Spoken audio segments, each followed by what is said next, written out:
Hoje chegamos ao capítulo 5 do livro Mensageiros, de título Ouvindo Instruções, né?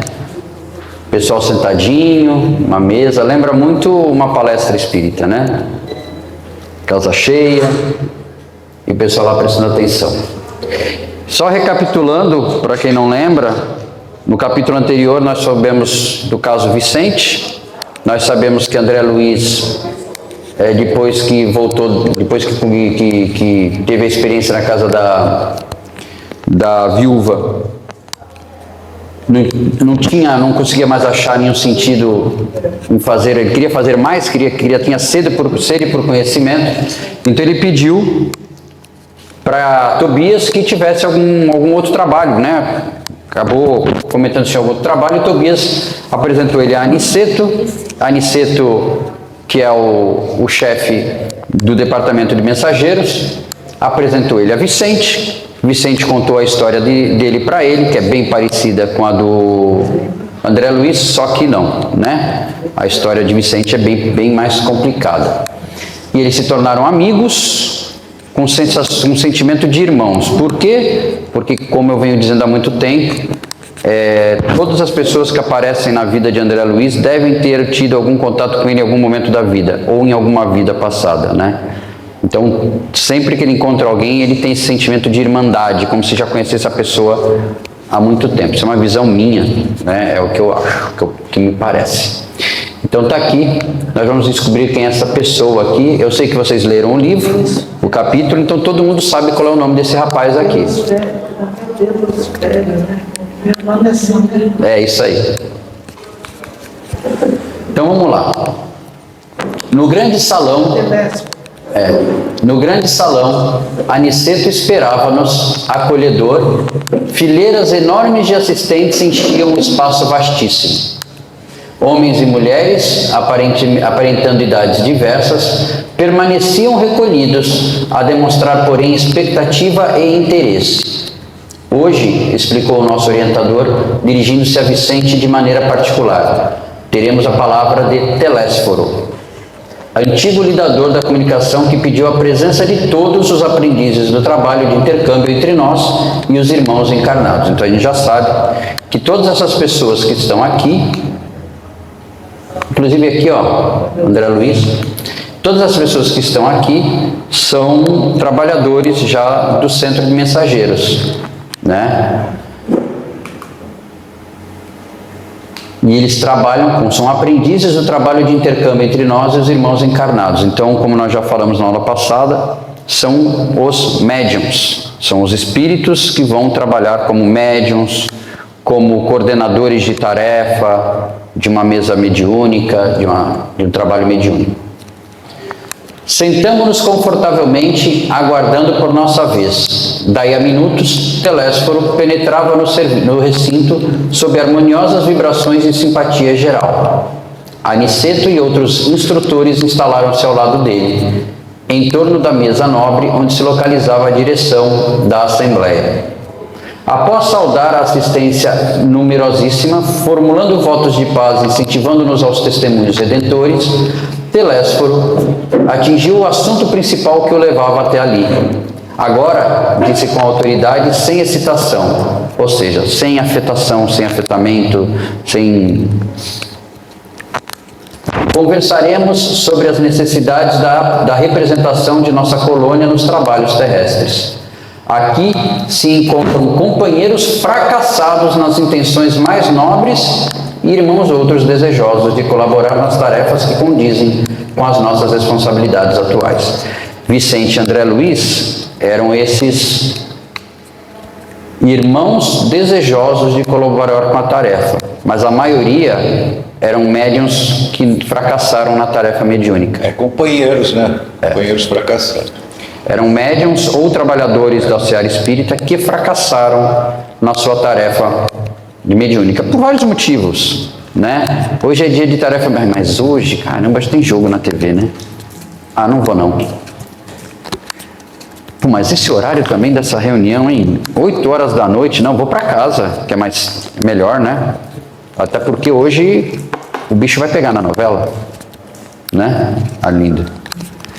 Então, essas pessoas acabaram não levando a tarefa mediúnica ou a tarefa de coordenador mediúnico com a seriedade que deveria.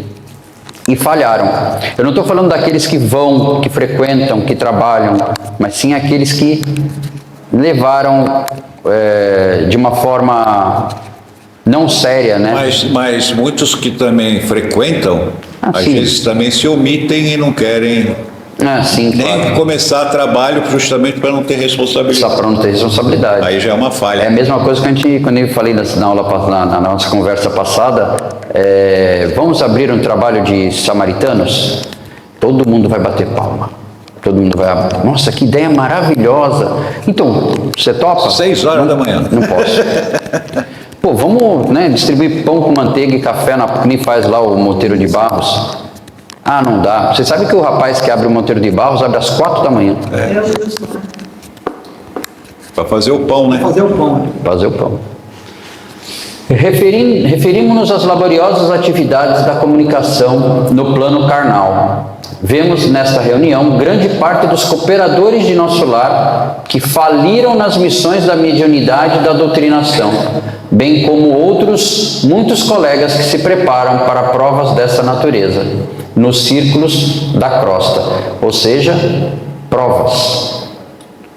Né? Então, o trabalhador espírita, o que tem a possibilidade de ser médium, ele acha que, claro que todos nós temos essa faculdade, né? Todo mundo aqui tem a faculdade mediúnica. Mas, segundo o relato de André Luiz, há um preparo para isso. Você não simplesmente encarna e um belo dia, vou ser médium. Não.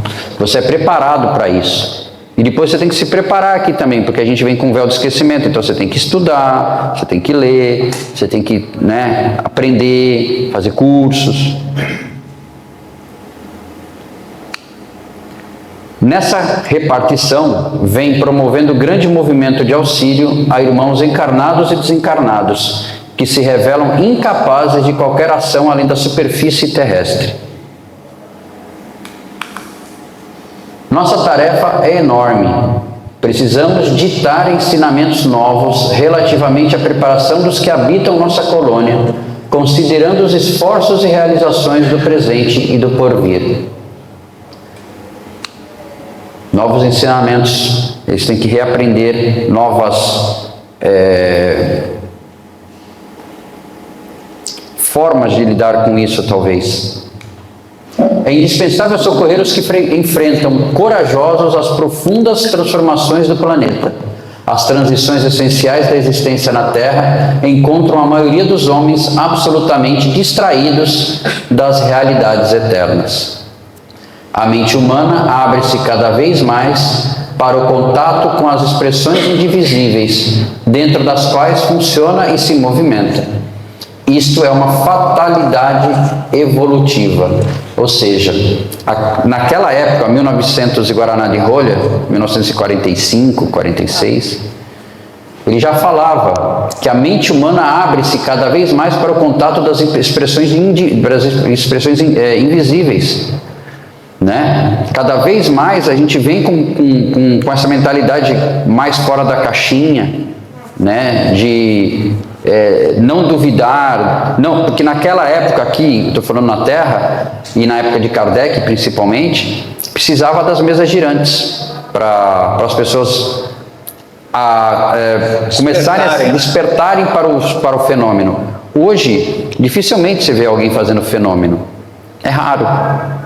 Um aqui, um ali, o fenômeno do algodão, um outro ali, outro acolá, mas é raro. Porque passamos dessa fase. Hoje aqui ninguém precisa mais ver uma mesa levitar para saber que tem espírito. Tem uma frase que fala assim, você precisa ver... Tem uma frase que fala assim, você precisa ver para crer. Hoje nós temos que crer para ver. É isso aí. Então, como ele diz aqui, isso há 80 anos atrás, quando esse livro foi editado, né? A gente não sabe quando ele está, de que época ele está falando isso, mas quando foi editado. Então, já naquela época ele já falava que as mentes humanas estavam se abrindo para o invisível. Desejamos e necessitamos auxiliar as criaturas terrestres. Todavia, lembrei, também que ia falar. E o contato com as expressões indivisíveis ou invisíveis é uma fatalidade evolutiva. Ou seja, não vai ter como fugir disso, né? Desejamos e necessitamos auxiliar as criaturas terrestres. Todavia, contra a extensão de nosso concurso fraterno, operam dilatadas correntes de incompreensão. Não relacionamos apenas a ação da ignorância e da perversidade. A Suzy, na parte dela lá do ensino básico do Espiritismo, ela comentou que no início do século, a doutrina espírita, o estudo da doutrina espírita era proibido aqui no Brasil. Isso no início do século passado, né, para ser mais correto. Né? Eles se reuniam às escondidas. Agem contraditoriamente neste particular grande número. Aliás, na época de Kardec isso também aconteceu, né? Kardec chegou a ser preso, né? Queimaram livros, o famoso ato de Barcelona, onde se queimaram livros. O livro dos Espíritos foi queimado por ordem da Santa Sé, né? Dizem que isso aí foi... Dizem, né, os apócrifos, né? Dizem que isso aí foi a própria espiritualidade que induziu para que acontecesse. Porque a partir dali, a curiosidade humana... Né? Porque queimou, mas não queimou tudo, ficou umas paginazinhas. Aí o cara fala assim, bom, por que está escrito no resto? Aí foi quando a doutrina dos espíritos se desenvolveu. Foi um ato de marketing, o melhor marketing que podia ter para... Premeditado. Agem contraditoriamente, nesse particular, grande número de forças do próprio espiritualismo. Combatem-nos algumas escolas cristãs como se não colaborássemos com o Mestre Divino. E agora ele vai falar de algumas religiões. A Igreja Romana classifica-nos a cooperação como diabólica, né? Porque se você vai numa igreja e fala para o padre que você conversa com espíritos, ele vai falar que você está conversando com... Apesar que hoje em dia já mudou bastante esse conceito também, né? Alguns sim. Isso a gente percebe. Assim. Mas se você for na igreja protestante, digamos assim, na igreja evangélica, ainda, né? Se você chega e fala para um evangélico, né, que você conversa com os espíritos e você faz trabalhos de desobsessão, é coisa com o demônio. Isso não é coisa de Deus. E o que eles fazem naqueles cultos, né? Eu vejo na Eles também, aquilo que eles fazem nada mais é... Mas é assim, os caras que se fingem que estão endemoniados, é claro. Nem todos, mas assim, o que eles fazem nada mais é do que desobsessão. Antigamente eles queimavam na fogueira. Sim. O que eles chamavam de bruxas, né? Por exemplo, Joana d'Arc e outras, o que eles chamavam de bruxas nada mais eram do que... Eram médiums. Médiums poderosos, né? Então, tudo que era desconhecido, tudo que é desconhecido, né? Mas a intenção o que é? Não perder os discípulos, né? Então, a Igreja Romana nos classifica de cooperação como diabólica. A Reforma Luterana, em seus matizes variados, persegue-nos a colaboração amistosa. A Reforma Luterana que veio trazer os protestantes, né? E há correntes espiritualistas de elevado teor educativo que nos malsinam a influência por quererem um homem aperfeiçoado de um dia para o outro, rigorosamente redimido e golpe instantâneo da vontade, sem realização metódica. O que ele quer dizer aqui é que eles acham que só porque você conversa com os espíritos, ou só porque você acredita na reencarnação, que as coisas, né, e que você vai mudar da noite para o dia, né? E não é assim. A reforma íntima não é de uma noite para o dia. A evolução não dá saltos, já disse Emmanuel, né? Então, tudo tem o seu tempo de maturação, tempo de aprendizado, tempo de reforma, né? É uma reforma constante, né? Ninguém fala assim, virei espírita. Estou lendo o livro dos Espíritos, assim que terminar eu vou ler o Pentateuco inteiro. Quando eu terminar o último livro, estou pronto, está resolvido. Foi como a evolução do planeta Terra, a evolução humana, da matéria. Tudo leva milhares de anos. A nossa evolução espiritual, mental, também é a mesma coisa.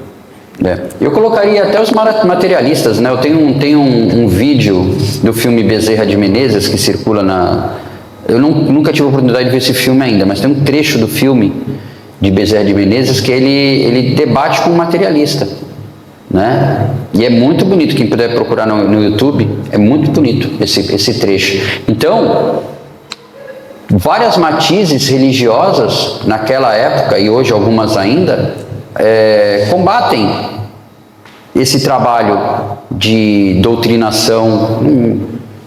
Tem algum nome melhor, Suzy, para falar? Esclarecimento. Esse trabalho de esclarecimento, né? E para você esclarecer, alguém aqui já pensou em trabalhar, sei lá, no CVV? Vocês sabem que quem criou o CVV foram os espíritas?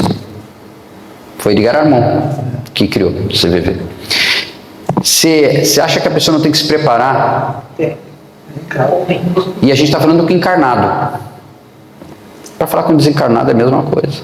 Você não pode simplesmente Achar que sabe falar. Não. Você tem que se preparar muito. Principalmente tem que ter muito desprendimento. No campo de nosso conhecimento da vida, não podemos condená-los pelo desentendimento atual. Ou seja, tudo bem, cada um no seu tempo. Eles não condenam ninguém, né? Aquela senhora que estava aqui, ela falou dos elementares, dos levianos, que eu pensei que eu ia explicar isso para ela. Não tem isso de condenar alguém porque eles não são maus. Não existe. Né? Não existe espírito mau, existe espírito ignorante, entre aspas, no sentido de que não conhece a bondade ainda. Ignorante do bem, né? Ignorante do bem. Como não existe, dizem que não existe escuridão completa, né? Existe luz na escuridão, é que a gente não vê. Mas se você botar um óculos infravermelho, você vê a luz na escuridão. Vamos sair da caixinha. É isso aí. O catolicismo romano tem suas razões ponderáveis. O protestantismo é digno de nosso acatamento. As escolas espiritualistas possuem notáveis edificantes. Você vê que a gente, aliás, serve para todos nós. A gente não deve nunca, como é que se diz? Questionar a religião de ninguém, porque cada um tem a sua. Porque, por exemplo, se ela se sente bem e se está fazendo bem para ela, se ela está melhorando indo na igreja evangélica, parabéns. Verdade. Na igreja católica, parabéns. Na Umbanda, no Candomblé, seja onde estiver indo, no protestantismo, não importa. Cada um tem seu nicho, né? A pessoa pode não crer em nada, né? O Chico não falava, mais vale um ateu caridoso do que um espírita vaidoso? Eu conheço um cara dá de 1000 a 0. Eu conheço um cara de 1000 a 0 em mim, né? Mas o cara não acredita em nada, não acredita em Deus, não acredita em Jesus, fala que é tudo bobagem, besteira, mas o cara é um ser humano assim. Né? É o famoso, eu sou ateu, graças a Deus. Hã? Eu sou ateu, graças a Deus. Graças a Deus. Toda expressão religiosa é sagrada, todo movimento superior de educação espiritual é santo em si mesmo. Isso a gente tem que entender, tá? Porque todas as religiões levam a um único lugar, a Deus. Cada um tem seus dogmas, o espiritismo não tem, mas as religiões têm seus dogmas. A gente acredita em reencarnação, eles acreditam em ressurreição, outros acreditam em que vão ficar dormindo. Vão ficar dormindo. Você foi exilado. Fui exilado. Vão ficar dormindo, né? É só mexer no cabo, acho que resolve.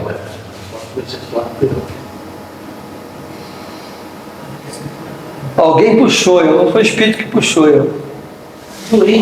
É, eu doei. Legal. É o doente, pode. Mas foi um doente ou um doente? Doente. Você queria aquele. Pode botar, peraí. Deu uma piscada. Foi um doente ou um Não. doente? Vou desligar, depois a gente corta.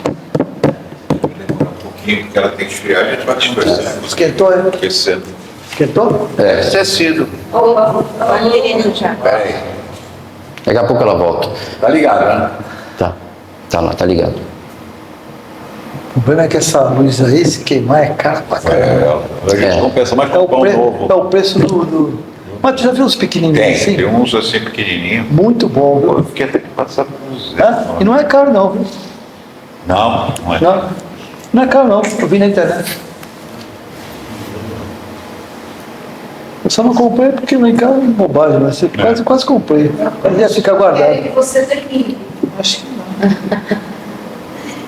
Ah, mas isso aí não é uma coisa não, isso é um computador, hein? Esse pareceu o sinal do HDMI. É? Calma, pronto. Deu-se um jeito aqui. Lar especial, senhor José. Pronto. Então, toda religião, toda expressão religiosa é sagrada, todo movimento superior de educação espiritual é santo em si mesmo.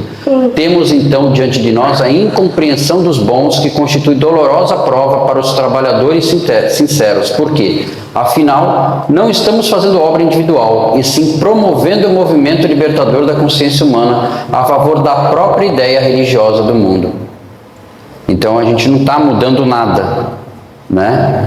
A gente só está promovendo um movimento libertador. E qual é esse movimento libertador? É da gente entender, como diz o Newton nas aulas dele, de onde viemos, para onde vamos e o que estamos fazendo aqui. Isso a doutrina espírita consegue explicar, né? As outras religiões conseguem explicar até um certo ponto, né? Todas concordam que nós somos espíritos e depois vemos para cá como almas. Só que as outras religiões acham que morreu, acabou. Né? Então, assim, e aí você fica pensando, mas... Tudo que eu vi até agora. Pois é, então qual é, assim, E outra coisa, se você comete uma falha, não precisa ser grande falha, uma falha, Não tem jeito. já era. Quer dizer, como é que você vai se recuperar disso? Verdade. Sacerdotes e intérpretes dos núcleos organizados da religião e da filosofia não percebem ainda que o espírito da revelação é progressivo como a alma do homem. As concepções religiosas se elevam com a mente da criatura. Né? Então, o Kardec falava isso, né? A doutrina espírita é baseada em um tripé: ciência, filosofia e moral. Né? E ele falou, se algum dia a ciência provar que tudo o que eu falei para vocês, que tudo que o Kardec trouxe, ele falava, se algum dia a ciência provar o contrário, joguem tudo fora e fiquem com a ciência. Só que o que está acontecendo é justamente ao contrário. A ciência está comprovando cada vez mais o que Kardec falou lá em 1800. É que a ciência é dos homens, né? Tem esse detalhe. Tá? Tem coisas... Ontem eu estava numa aula e eu fiquei pensando nisso. Jesus falou para a gente assim, sois deuses, podeis fazer isso e muito mais. Jesus, quando estava encarnado entre nós, ele curava cegos, fazia paralítico andar, mas ele não fazia crescer braço, nem crescer perna. E hoje a gente faz isso. A gente consegue dar um braço para alguém que não tem, uma perna para quem não tem, né? Então a ciência cada vez mais está evoluindo, está desenvolvendo, né? E eu fiquei pensando que realmente Jesus falou isso, sois deuses, podeis fazer isso e muito mais. Não que a gente é Deus em relação comparado a Deus, mas que a gente tem inteligência, a gente tem capacidade para fazer as coisas para o bem, né? Você imagina a ideia de alguém um dia falou assim, poxa, e se eu criasse uma prótese? Estou falando daquelas próteses antigas, né? Para uma pessoa que não tem um braço, você se sentir parte do grupo e não um exilado, né? Muitas igrejas não compreendem, por enquanto, que não devemos espalhar a crença nos tormentos eternos para os desventurados, e sim a certeza de que há homens infernais criando infernos para si mesmos. Acho perfeita essa frase. Né? Bote na cabeça que vai para o inferno, e não é assim o conceito. Não. Ele está falando muito bem isso. E aqui, ó, homens infernais criando infernos para si mesmos. A gente já comentou sobre isso na época de Nosso Lar, de que o céu, o inferno, o umbral é um estado de consciência, né? E você pode estar numa casa espírita durante uma palestra, recebendo passe, e a tua cabeça está um turbilhão de coisas que você está criando inferno para si mesmo, e você está dentro de uma casa espírita. Né? Fala, Linda, pode falar. É que nem uma vez eu li uma frase no Facebook que eu até postei. O céu está dentro de você, mas o inferno está do tamanho da sua, como é que fala? Da sua rebeldia. É isso aí. E aí ele completa, não podemos, porém, perder tempo no exame da teimosia alheia. Né? Então a gente não vem aqui, eu digo, nós que abraçamos a doutrina espírita, a gente não vem aqui para ficar catequizando ninguém, convencer ninguém. Né? A gente não precisa, a gente vem aqui para evoluir, cada um por si. Dá o recado. A gente dá o recado, né? Mas também não discute, não adianta ficar discutindo. Né? Uma vez tem uma história de uma advogada, você deve conhecer, porque ela é lá da Casa do Caminho, que ela fazia muito um programa de entrevistas de manhã cedo com o Paulo Schiff, agora eu não lembro o nome dela, uma advogada que é famosa.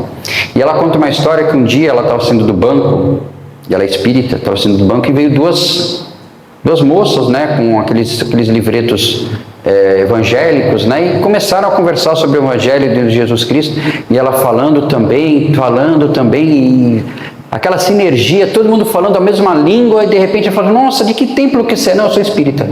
Acabou. Acabou a conversa. Acabou a conversa ali mesmo. Acabou a conversa ali mesmo. Temos serviços complexos e dilatados.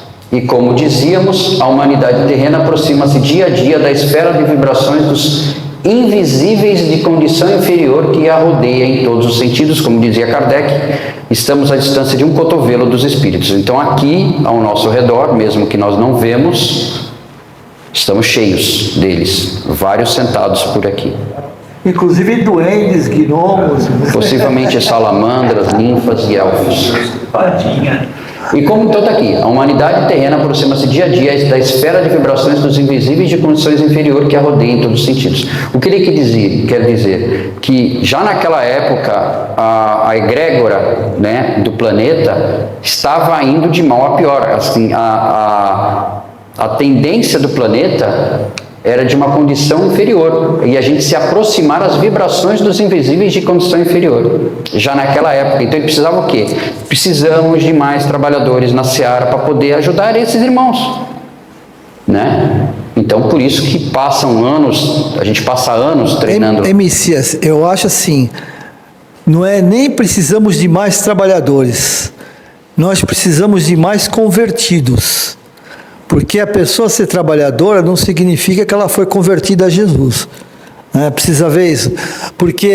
E o que prevalece é a verdade da psicosfera. Né? Porque a Terra, ela anda de acordo com a psicosfera. Isso porque do degredo, né? Uma parecinha. Porque assim, por que vai haver o degredo? Porque vai dar uma limpada na psicosfera para que possa continuar o processo, senão não dá. E vocês sabem quando é que o planeta vai se tornar regenerado? Como vai ser? Não, como não? Quando? Meu Deus. Quando nós nos regenerarmos. Sabe Deus. Deus sabe, a gente não. Mas, segundo reconhecemos, esmagadora percentagem de habitantes da Terra não se preparou para os atuais acontecimentos evolutivos. E os mais angustiosos conflitos se verificam na senda, no sendal humano, né? O sendal é de véu, né? Então se verificam aqui, na Terra. A ciência progride vertiginosamente no planeta e, no entanto, à medida que se suprimem sofrimentos do corpo, multiplicam-se aflições da alma. E o Newton pode até falar melhor do que eu. Nunca se morreu tanto de suicídio. Por incrível que se pareça. Nunca se morreu tanto de suicídio. Inclusive de crianças, né? Inclusive de crianças. Já tem que ser muito bom. Os jornais do mundo estão cheios de notícias maravilhosas quanto ao progresso material. Segredos sublimes da natureza são surpreendidos nos domínios do mar, da terra e do ar. Mas as estatísticas dos crimes humanos é espantosa. E aí a gente volta àquela conversa, né, que eu falei, que eu não vejo mais o jornal há muitos anos, né? Prefiro ver Animal Planet, mas eu não vejo o jornal. Por quê? O jornal tem 40 minutos, meia hora que seja. 20 minutos é guerra, é crime, é assassinato. Isso, assim, eu sei que isso acontece, eu não preciso trazer isso para dentro da minha casa. Eu sei, infelizmente eu sei que isso acontece. Mas tem gente que se prende muito nisso. Eu procuro não ver. Mas de vez em quando eu vejo. Não, de vez em tudo quando. bem. De vez em quando escapa. De vez em quando Eu procuro não ver, mas de vez em quando eu vejo. Aí a minha santidade vai para baixo. Tem que matar. Lembrar que eu não sei quem é meu vizinho, mas eu dou uma espiadinha pela janela para ver se está tudo certo. Não quero saber quem é. Vamos dar uma olhadinha. Eu dou uma olhadinha. Ó, aqui ele continua. Os assassínios da guerra apresentam requintes de perversidade muito além dos que foram conhecidos em épocas anteriores. E se vocês lembrarem, por exemplo, na época dos bárbaros ou dos mongóis, aliás, Gengis Khan, né, quando ele atacava um vilarejo, ele dizimava o vilarejo inteiro. Mas no outro ele não dizimava ninguém, ele deixava alguns, aliás, naquele vilarejo ele deixava 3 ou 4 vivos, principalmente crianças. Para quê?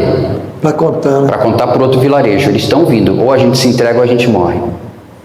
Né? Então ele não era tão assim, ele era bem, não estou defendendo Gengis Khan, mas é só para explicar como ele funcionava. Né? Na época dos bárbaros se lutava com espada, com porrete, era quem, né? Mas não morria tanto. Aliás, tem épocas que ficava um exército aqui, e os reis é que lutavam. Ou então o representante, né? Ou representantes. Às vezes não tinha nem guerra. Quem perdesse acabava a guerra, pronto, acabou. Em alguns casos. Eles até eram um pouco mais civilizados. Hoje, ou naquela época, nos anos 40, 45... Mas sempre houve crimes bárbaros. Não, sim, não. O que eu quero dizer é que ele está falando aqui dos assassínios de guerra. Estou falando de guerra.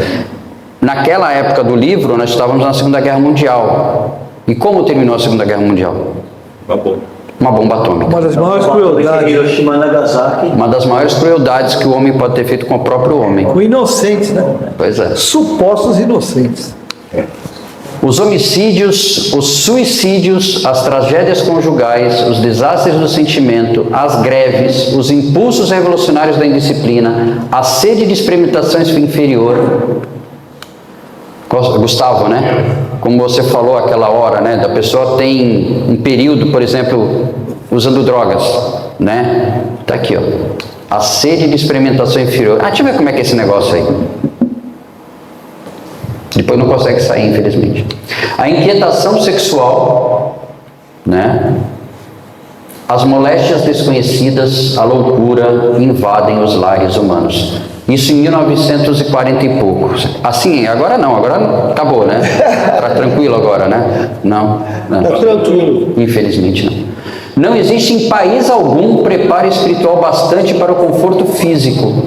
Entretanto, esse conforto tende a aumentar naturalmente. Então aqui ele vem dizer, já naquela época, que as coisas vão melhorar.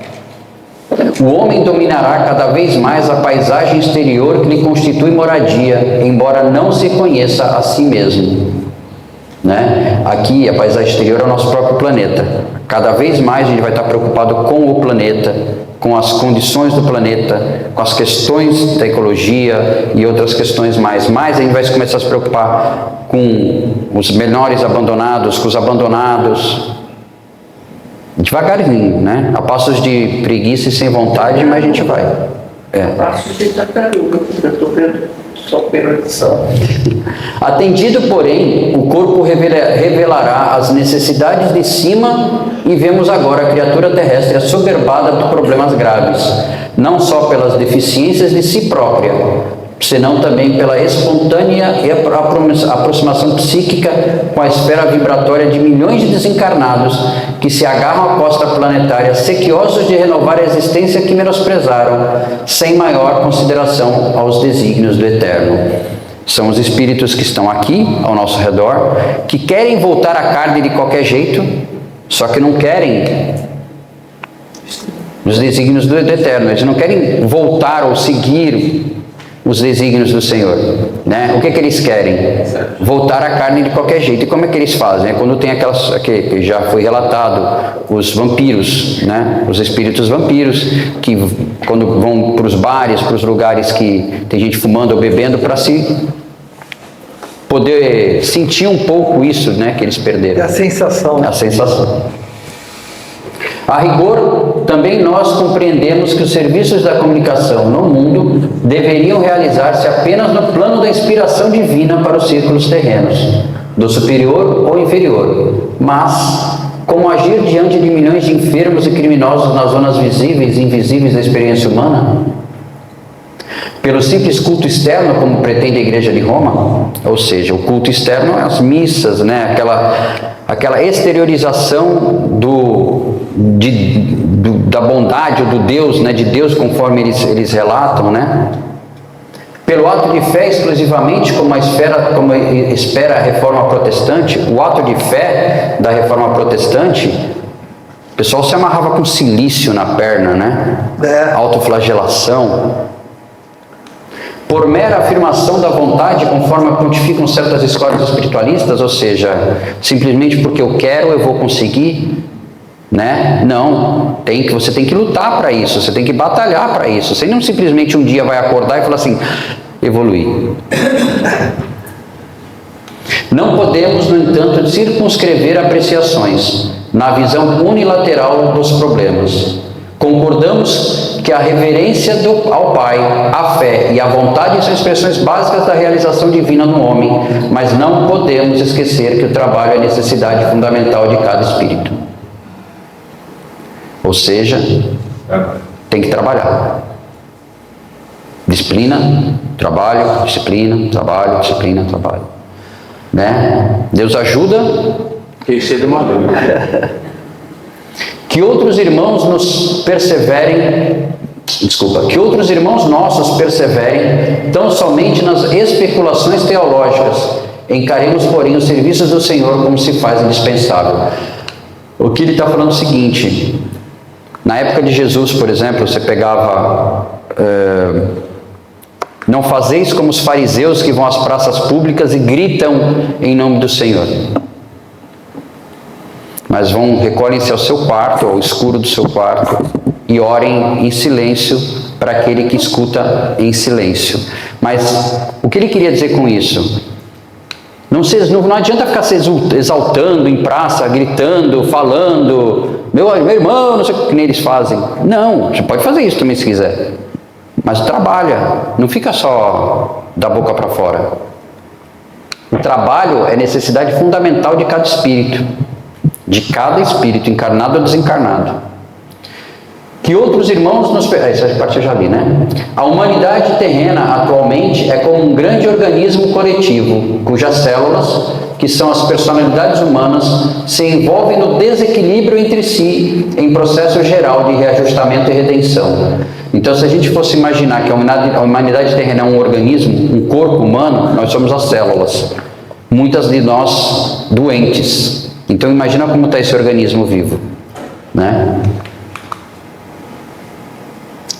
Quantos cooperam conosco, vem a extensão dos que se debatem a mente humana. Criminosos agarram-se a criminosos, doentes associam-se a doentes. Né? Lei de atração. Precisamos oferecer no mundo os instrumentos adequados às retificações espirituais, habilitando nossos irmãos encarnados ao maior entendimento do Espírito do Cristo. Aliás, Cristo quando ia curar alguém, ele não simplesmente pegava o cara, vem cá que eu vou te curar. Que queres?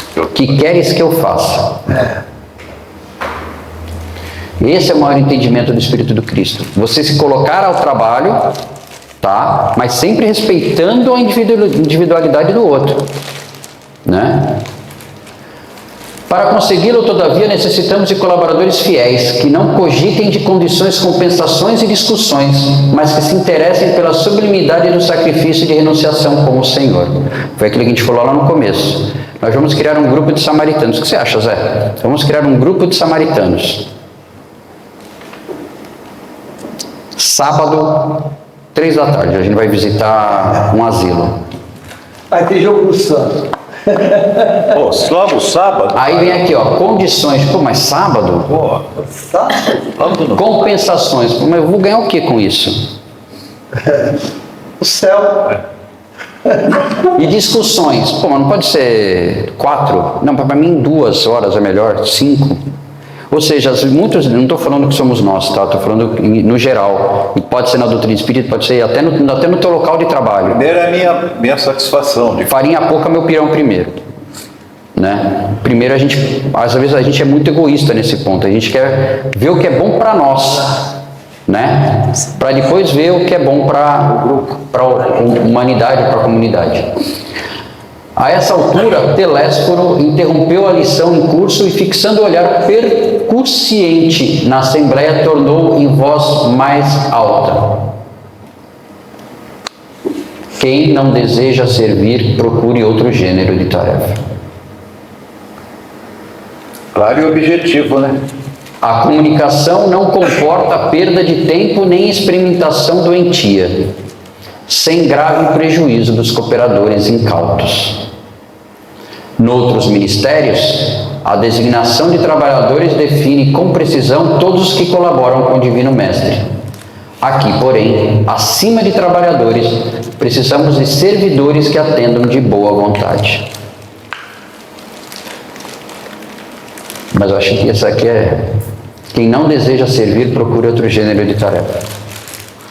Neste instante, em vista de outra longa pausa, identifiquei a forte impressão dos ouvintes, que se entreolhavam com inexprimível espanto. Tipo assim, cada um olhou para o outro e falou assim: ih, caraca, e agora? Segura essa bucha. Será que eu estou preparado? Será que é isso mesmo que eu quero? Será que não é melhor voltar para a regeneração? Lá eu fico só varrendo o chão, né?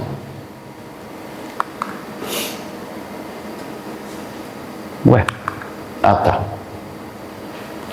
Aí tem uma pergunta para vocês que prestaram atenção na aula. No discurso de Telésforo, no capítulo Ouvindo Instruções, que é esse, qual é a principal qualidade? Eu coloquei isso no grupo, acho que só o Arlindo que respondeu. Qual a principal qualidade exigida dos colaboradores que trabalham na área da comunicação entre o plano espiritual e o plano físico? Dou um tempo para vocês pensarem.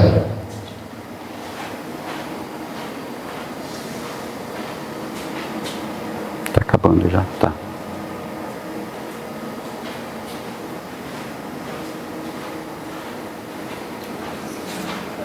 Eu respondi a dele. Na minha opinião. É dele. Eu respondi dele. Inteligência e domínio técnico sobre os fenômenos mediúnicos é importante? É importante, mas não é fundamental. Correto. Desejo de obter reconhecimento e prestígio entre os demais servidores? Vaidade.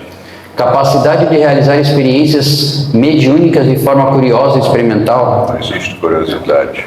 Conhecimento profundo das doutrinas religiosas e filosóficas da Terra? Também não. Não? É o espírito de serviço de disposição. Espírito de ser. Assim, não é fundamental, mas é necessário. A resposta é essa mesma. Espírito de serviço e disposição para trabalhar com humildade e renúncia. Tá? É óbvio, veja bem, é óbvio que é bom ter inteligência e domínio técnico sobre os fenômenos mediúnicos. Né? Mas se vocês lembrarem do filme de Divaldo Franco, na primeira reunião mediúnica que Divaldo vai, quem está coordenando a reunião é uma analfabeta. Era uma senhora analfabeta. Tanto é que é ela que entrega o primeiro livro dos espíritos para Divaldo. E ele falou, não, a senhora vai, né, a senhora lê e tudo. Aí o rapaz falou, não, é analfabeta. Mas de alta capacidade moral. E com vontade de trabalhar. Então está aqui. Resposta é, espírito de serviço e disposição para trabalhar com humildade e renúncia. E aqui eu fiz um mapa que eu acho interessante para ficar fácil da gente entender. O capítulo 20 de instruções tem a crise espiritual, que é o progresso material versus a decadência moral, que é o que o planeta passa. A missão da comunicação, que é auxiliar os encarnados e desencarnados. Incompreensão religiosa, conflito com diferentes expressões religiosas. Né? Porque nem todas as expressões. Se você for conversar com um evangélico, como eu disse, vocês vão notar que vocês têm 90% de ideais iguais. O que pega é a reencarnação. É o fanatismo. É, também. Evolução espiritual, trabalho constante e aprendizado. Tá? É o que a gente está fazendo aqui, aprendendo, lendo, né? Tendo informações. E o valor do serviço, né? Que é a compensação, né? O que é que eu vou ganhar com isso? Humildade, renúncia e dedicação é o valor que você vai receber. Quando você desencarnar, você vai receber em dobro, ou triplo, ou quádruplo, ou quíntuplo, toda a humildade, renúncia e dedicação que você entregou aqui no trabalho mediúnico, ou no trabalho com os irmãos aí. Não precisa ser trabalho mediúnico, pode ser qualquer coisa. Tá bom? E semana que vem, não percam o próximo capítulo, advertências profundas. Se nesse capítulo, que chama-se Ouvindo Instruções, a gente já... Aí já tomou um puxão de orelha, imagina no capítulo da semana que vem. Obrigado. Assim, alguém tem uma dúvida, perdão? Alguém quer falar alguma coisa, comentar? Porque semana que vem teremos advertências profundas. Então, mas o problema das pessoas que estavam falando sobre a evangelização, que seriam da outra religião, foi quando a advogada falou que ela era espírita. Eles ficaram com medo. Se ela tivesse falado, eu sigo a doutrina espírita, talvez elas ficassem um pouquinho melhor. Olha, eu sou espírita. Aí... Eu acho que dá no mesmo. Eles têm... Sim, muitas pessoas... elas entenderam isso. E deve ser macumbeira. Muitas pessoas, né? Porque assim, existe uma diferença entre espírita e espiritualista. São diferentes. Eu tenho no YouTube um padre de Brasília, ele já faleceu, e ele realizava até milagres. E ele falou, a Igreja Católica, ela acredita, muitos padres não. Então, quando me perguntam, eu digo o seguinte, eu sou espiritualista. Pronto. E derrubava todos. O espiritualista é o que acredita em reencarnação, não é espírita. O espiritualista, ele acredita em reencarnação, acredita em vida após a morte, mas assim, ele não tem Ele não segue a doutrina espírita no sentido, apesar que existem alguns centros de trabalho espiritualista que seguem Kardec, tá? Né? Mas os espíritas, talvez a Suzana possa explicar melhor, mas os espíritas, a gente segue Kardec, segue a doutrina, a gente não tem dogma, a gente não tem nenhum tipo de cerimônia, não tem vestimenta, não tem... Oi? Não tem ritual, não tem mesa, não tem esse negócio de botar toalha branca em cima da mesa, não tem nada disso. Por exemplo, Não precisa nada disso. esses centros espíritos, reiki, cromoterapia, são espiritualistas. Espiritualistas, reiki, cromoterapia, é espiritualista. A Casa da Luz tinha muito disso. É mais espiritualista até do que espírita. Fala, Suzana. É só uma correção, observação. Peraí. Todos, Peraí, Sônia, só um minuto. todos nós somos espiritualistas. Espiritualistas são aqueles que acreditam em algo depois da morte, como os evangélicos, católicos, os índios, enfim. Mas nem todos os espiritualistas são espíritas, porque o espírita, sim, que acredita na reencarnação. Só essa observação. Perfeito. Podemos encerrar por hoje, então. E não percam o próximo capítulo.